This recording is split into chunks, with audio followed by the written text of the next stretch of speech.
Good morning, everyone. Hopefully my audio is coming through okay. I am in the Science Center's animal prep room right now.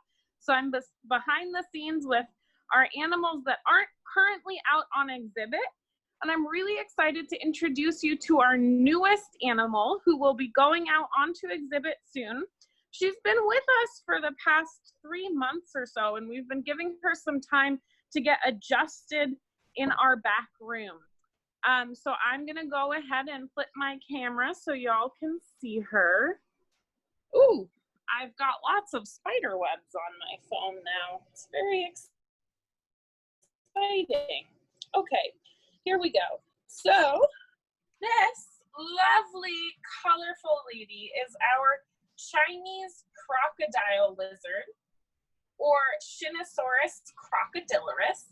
She is our newest lizard in the collection, and pretty soon we hope she'll be moving out onto the floor so that when the Science Center reopens, you all can come visit her. She's not actually a crocodile, but she's called a crocodile lizard because of this long tail with the 2 ridges, which is very crocodilian. It looks very similar to a crocodile tail. You can see the light reflecting on the water. We've made it nice and warm for her. These lizards are sometimes called the lizards of, oh, I forget, it's like the greatest sleep or great sleep, because they take lots of breaks during the day. They go into a metabolic pause where they're very still and quiet, and they don't move. They slow their metabolic rates so that they can conserve energy and calories. When they do eat and they are active, they hunt during the day, and they tend to hunt in waterways. So they're looking for tadpoles or insects or snails around waterways. They're native to Vietnam and China, but only in very specific regions.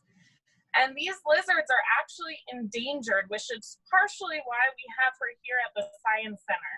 She's part of a program to help protect the species by keeping some in human care and breeding them to make sure that there are always Chinese crocodile lizards around.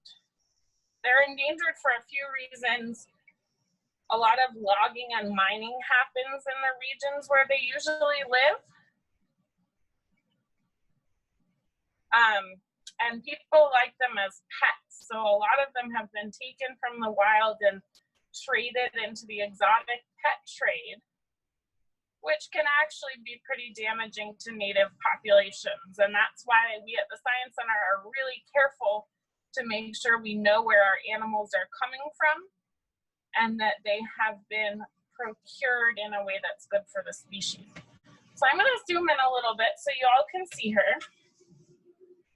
She's got a pretty powerful bite. Here at the Science Center, we feed her crickets, and I was hoping to feed her with, but she's feeling a little bit shy today. I can tell because I tried to feed her a cricket earlier and she looked at it, but she didn't bite on. She has pretty powerful jaws, which I also found out today. And you can see she's semi-aquatic, so she's living in the water, but she needs to breathe air. Although they can stay underwater for a long time because they can slow their respiration rate. Does anyone have questions or observations about her? She's got some really beautiful coloration. I'm hoping it's coming through on the camera. She's got these lovely red stripes.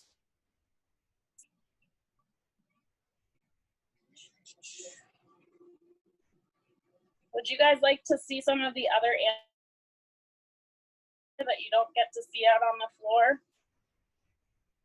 Maybe? I'm seeing some nodding, yeah. Okay, all right.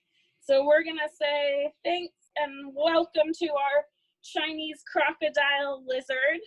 I'm gonna go over to our teaching animal shelf. I'm covering the camera so y'all don't get dizzy. Some of you have probably been here when we fed Norbert, our bearded lizard, our bearded dragon, sorry. We did feed our bearded lizard last week.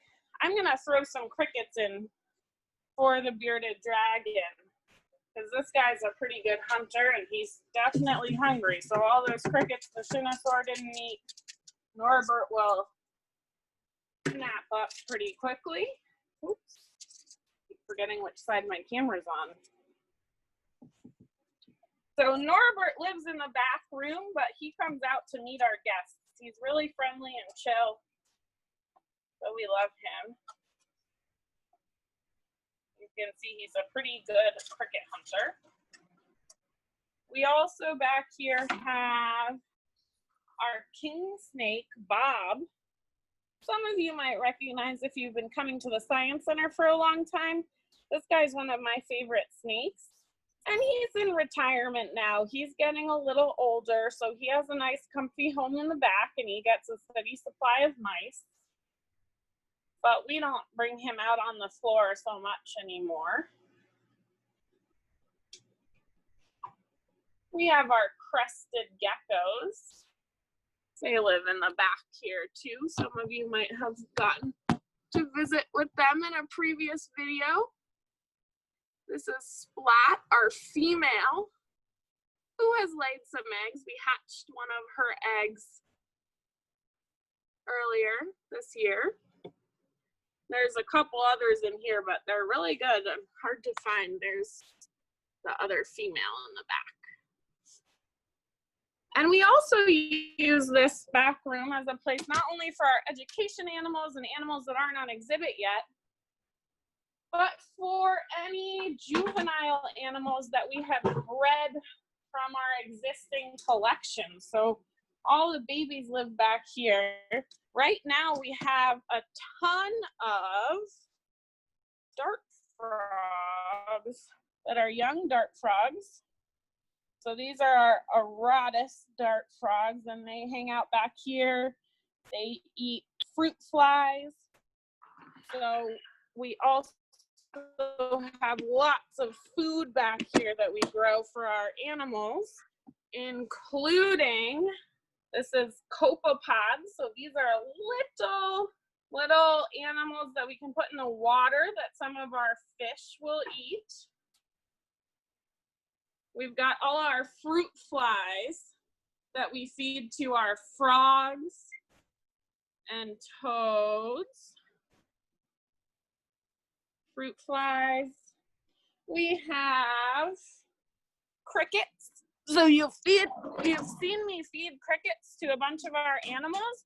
This is where we keep them. And we feed them lots of carrots and greens so that they're really nutritious for the lizards and other reptiles and herps that eat them. So there's our cricket collection. And we have some other babies back here too, as well as some fish. So we have our young clownfish back here. These are another pair that hatched at the Science Center. And they hang out back here for now. Someday they'll probably go on exhibit. We have a ton of coral frags from our coral tank. So corals that have been broken off and are growing again. Broken off intentionally mostly. And we have some snake babies. So these guys aren't actually babies anymore. These are our juvenile rhino rat snakes. They hatched maybe about 2 years ago here. And we still feed them really small mice because they have lots of growing left to do. So those are just some of the animals in our back room. And I'm really glad you all could join us. I hope you'll be able to come see our Shinisaurus when she's on exhibit, because she is really, really beautiful. And it's cool to see her resting and so still and know that that's a really unique thing that she can do to slow down her metabolism and just chill out. So some people believe that these lizards can cure insomnia because they're so good at resting. All right. So thank you all so much for coming.